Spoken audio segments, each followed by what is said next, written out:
Avance digital. Chip implantado.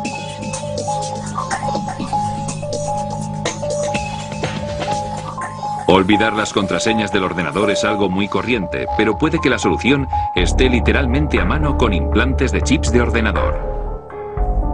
Ahora, algunos fans de la tecnología en Estados Unidos están poniendo chips de identificación por radiofrecuencia bajo la piel para poder usarlos para facilitar tareas cotidianas.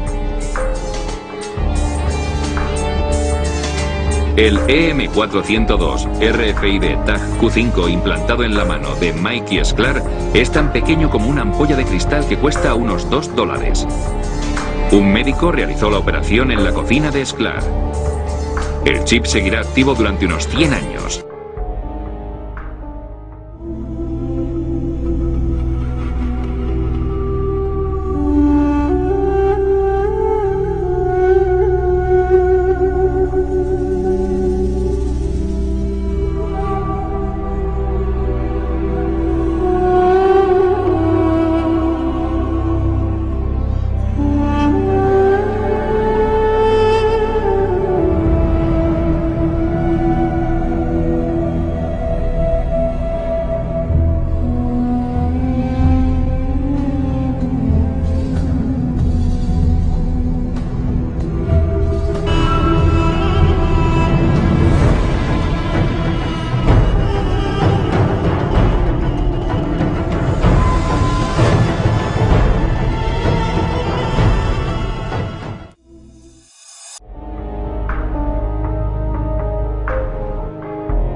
The most basic of pagan practices is the control of human population to have a perfect balance between man and nature.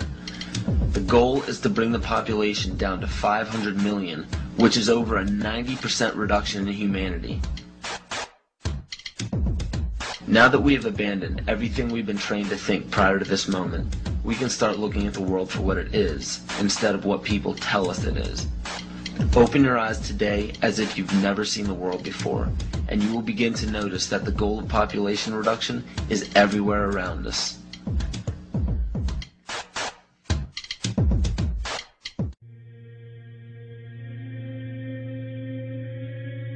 He who controls food controls the world.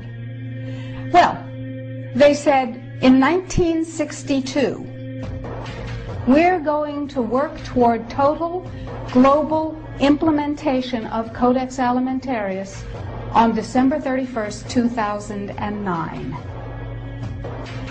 They were sort of guidelines. Now, Codex Alimentarius Commission is administered by the World Health Organization, WHO, and the FAO, the Food and Agriculture Organization. They fund Codex and they run it at the request of the UN. So they're mommy and daddy to Codex Alimentarius.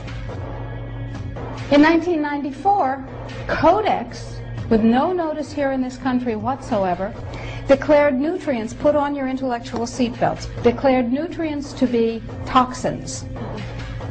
They're poisonous. Under Codex, every dairy cow on the planet must be treated with Monsanto's recombinant bovine growth hormone. Furthermore, under Codex, every animal used for food on the planet must be treated with subclinical antibiotics and must be treated with exogenous growth hormones. If you do the numbers in the WHO FAO projections, the epidemiological projections, they estimate, not I, that just the vitamin and mineral guideline alone, when it goes into global implementation on December 31st, 2009, will result in a minimum of 3 billion, that's B, bad, big, billion deaths. 1 billion through simple starvation. Those folks who die are not particularly economically successful from the point of view of the corporations, but the next 2 billion, they will die from the preventable diseases of undernutrition.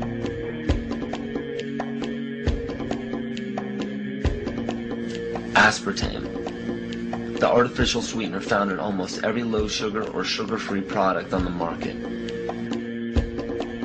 First of all, aspartame is made up of 3 things: methanol, which of course is what produces blindness, aspartic acid, and phenylalanine. These are all poisons. Aspartic acid, of course, produces brain lesions.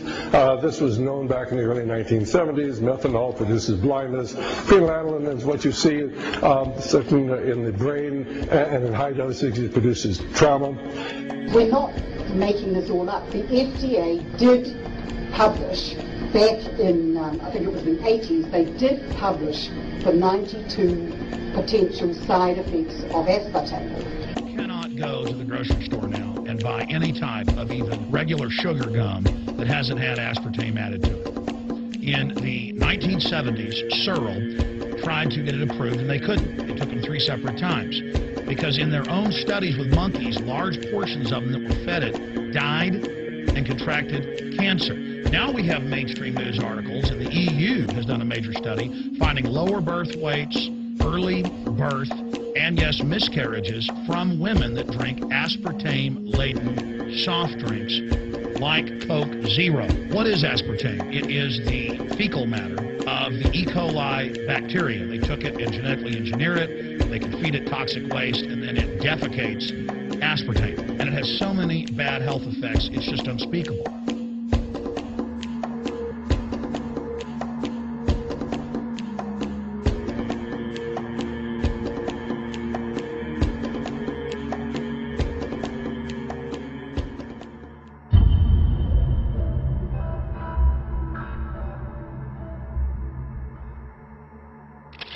This is being done by design. It's also very, very addictive.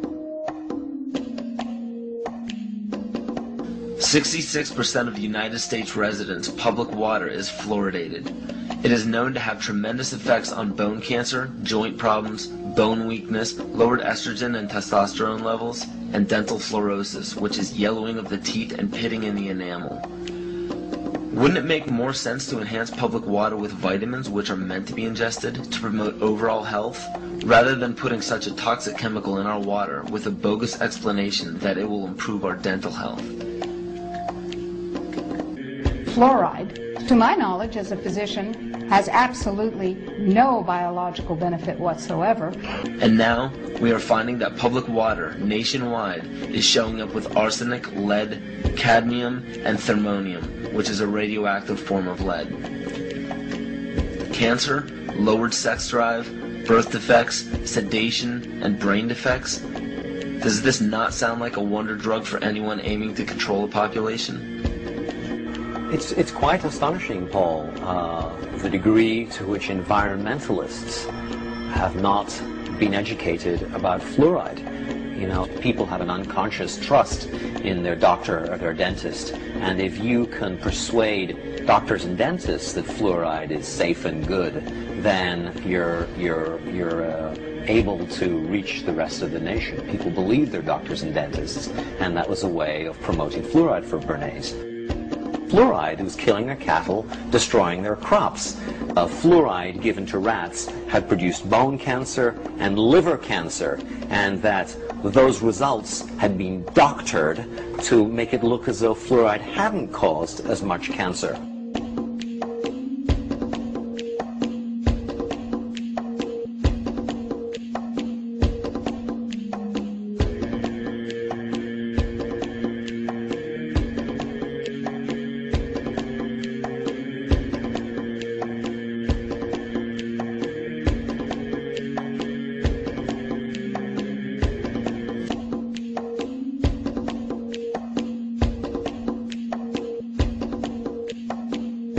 It is in tens of thousands of products.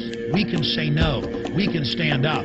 But if you've got a neighbor giving fluoride water to their baby, please go over and warn them. If you've got a neighbor that's sitting there eating MSG-filled chips, one after the other, warn them. You've got a responsibility. If you know people that are feeding processed foods filled with GMO, warn them. And for God's sakes, don't give it to your own children. If you want to kill yourself, that's your own business. But don't hurt your children. Don't do this, ladies and gentlemen. You know cigarettes are bad for you. But just 20 years ago, the cigarette makers were getting up before Congress and saying it was a conspiracy theory that it was killing people. And then later it came out in their internal documents, they knew it was deadly. Ladies and gentlemen, I've seen the studies. Much of what they're putting in our food and water is far worse than even cigarettes, as bad as they are, one of the biggest killers in this country. This is a covert, soft kill operation.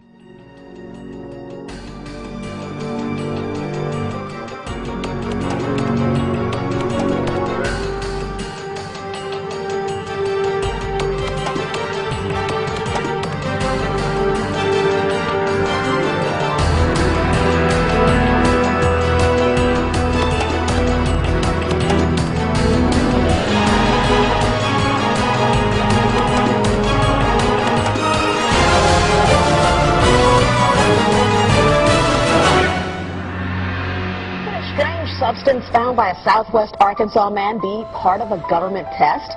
Well, that's the question at the heart of a phenomenon called chemtrails, now getting widespread attention. They begin as normal contrails from a jet engine, but do not fade away like a normal contrail.